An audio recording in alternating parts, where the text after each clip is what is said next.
আসসালামু আলাইকুম ভিউয়ার্স। প্রবাসের মাটিতে কাপড় চোপড় ধোয়াটা অনেকের একটা সমস্যা। কারণ আসলে কাপড় ধোয়াটা 10 ঘন্টা 12 ঘন্টা ডিউটি করে এসে কাপড় ধোয়াটা খুব একটা বিরক্তকর। 4টে 5টা কাপড় ধুতে শরীর থেকে পানি বের হয়ে যায়। তো আজকে আমি আপনাদেরকে দেখিয়ে দেবো কাপড় ধোয়াটা একটু সহজ করে কিভাবে ধুয়ে নিবেন। তবে এর জন্য কিছুটা টাকা খরচা করতে হবে। তো চলুন ভিডিওটা দেখতে থাকুন। Let's go. ঝুড়ি ঝুড়ি নেই, প্রথম কাপড়গুলো নিয়ে নেবে। ঝুড়িগুলো আজকে খালি নাই, এগুলো খুব ব্যস্ত, তাই ঝুড়িগুলো ডিস্টার্ব করব না, প্লাস্টিকে করে কাপড়গুলো নিয়ে যাব।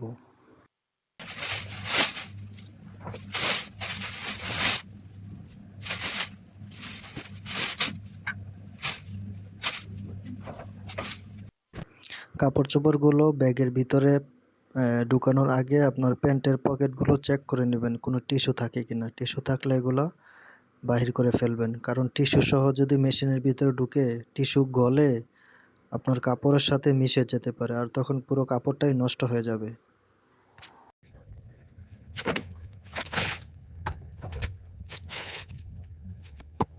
প্রবাসীদের কি কষ্ট, তাই না? এই নিজের কাপড় নিজেরই ধুইতে হয়, তারপরে খাবার দাবার নিজের রান্না করে খাইতে হয়, 10-12 ঘন্টা ডিউটি করতে হয়।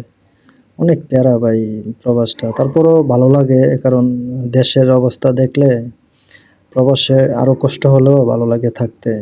তাছাড়া মাস শেষে বেতন পাইলে তো আর কোনো কথাই নাই, একদম ঈদের মতো লাগে। হুম। তো দেখতে থাকেন, এগুলো প্লাস্টিক করতেছি, মেশিনে নিয়ে যাই, কিভাবে মেশিনে ধুই এগুলো দেখবেন। ওকে। ওকে বন্ধুরা, কাপড় গোছানো শেষ। এবার চলুন আমরা নিয়ে যাবো এগুলো মেশিনে। মেশিনে যাব, কাপড়গুলো নিয়ে নেব, তারপরে বাকিটা আপনাদেরকে দেখাচ্ছি কিভাবে মেশিনে ঢুকাবেন।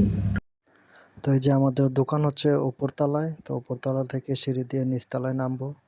আসলে কাপড় ধোয়ার মেশিন ঘর আমাদের দোকানের পাশেই, নিচতলায় একটা দোকান পড়ে। তো এই যে চলে আসলাম দোকান ঘরে। তো দেখি আপনার ঘর কাপড় আমি তুললাম। Kak, oh makan ya? Oke masuk, oke aku makan dulu, saya masuk nanti aku tolong bayar.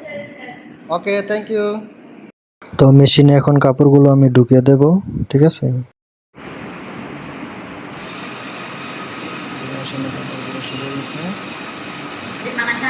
Iya iya, saya pengen makan dulu nanti saya bayar ya.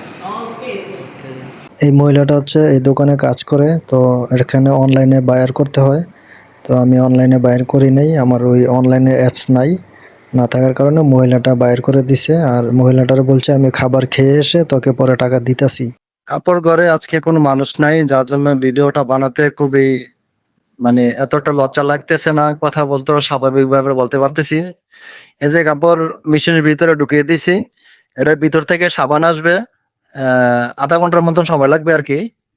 তো এখানে বায়ার করতে হয়েছে 6 রিঙ্গিত, মালয়েশিয়ার 6 রিঙ্গিত শুধু ধোয়া। তারপর উপরে যেই খাকগুলা, উপরে যে মেশিন গুলা ওগুলাতে কাপড় আর কি শুকানো যাবে। তো আমি এগুলোতে শুকাবো না, আমি আমার বাসায় নিয়ে ফ্যানের বাতাসে শুকাবো, কেননা শুকানোর জন্য 6 টাকা দিতে হবে। সো আজকে আমার অফ ডে, আমি বাসায় এগুলো ছড়াই দিয়ে আমি যদি ফ্যান ছেড়ে দিই তাহলে অনায়াসে শুকিয়ে যাবে। সো আমার এখানে 6 টাকা নষ্ট করার কোনো কারণ নাই। তো এই 0.5 ঘন্টা সময় লাগবে কাপড়গুলো ধুতে। তো এই 0.5 ঘন্টা সময় আমি কি করব, এখন লাঞ্চ টাইম, আমি যাই রেস্টুরেন্টে গিয়ে লাঞ্চটা করে আসি। আশা করি লাঞ্চ করতে করতে হয়তো কাপড় ধোয়া হয়ে যাবে। সো দেখতে থাকুন। তো চলে আসলাম রেস্টুরেন্টে। রেস্টুরেন্টের বিভিন্ন আইটেমের খাবার দেখলে মাথা যায় নষ্ট হয়ে, কোনটা খেয়ে কোনটা খাবো। তো সামথিং কিছু খাবার নিলাম, ভাত নিলাম, একটু গরু মাংস নিলাম, একটু সবজি নিলাম। তো এটা দিয়ে আজকে লাঞ্চ শেষ করব। খাবার দাবার শেষ করে ওয়েটারে বিল দিয়ে গেল 11 টাকা 40 পয়সা। ওকে, মেশিন ঘরে যেতে যেতে ভাবলাম মালয়েশিয়া শহরটা একটু আপনাদেরকে দেখাই। দেখেন গাছপালাগুলো, গাড়িগুলো, এখানে বিভিন্ন ব্যবসায়িক প্রতিষ্ঠান আছে, দোকানপাট আছে, এখানে সবাই কাজ করতে আসে, গাড়ি নিয়ে আসে। ওকে গাইস, আমার কাপড় ধোয়া হয়ে গেছে, এর জন্য মেশিন আর ঘুরতেছে না, একটু আগে সিগন্যাল দিছে। ও এখন এগুলা বার করিব। ও তো মেশিনে কাপড় ধুলে একটা সুবিধা কি, মেশিনে প্রায় 80% পানি ঝরে যায়, আর 20% পানি থাকে, ওটা ফ্যানের বাতাসে শুকিয়ে যায়। তো এই কাপড়গুলো আবার প্লাস্টিকের ভিতরে ভরবো, ভরে বাসায় নিয়ে আসবো, ফ্যানের বাতাসে শুকিয়ে যাবে। তো বাসায় এনে হ্যাঙ্গারের ভিতরে ঝুলিয়ে দিলাম, তারপরে এই পাশে ফ্যান লাগিয়ে দিলাম।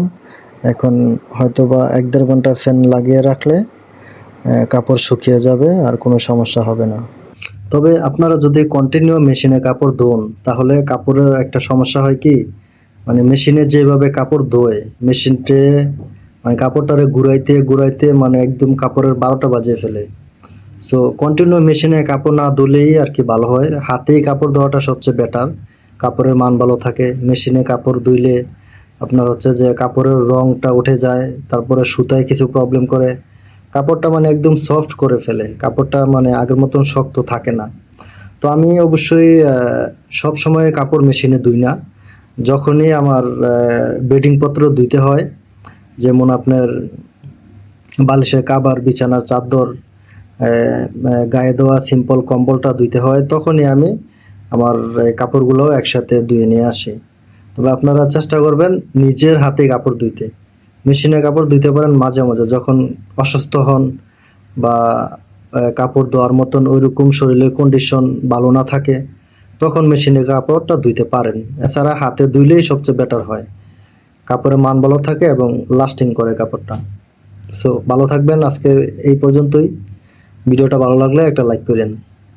বাই।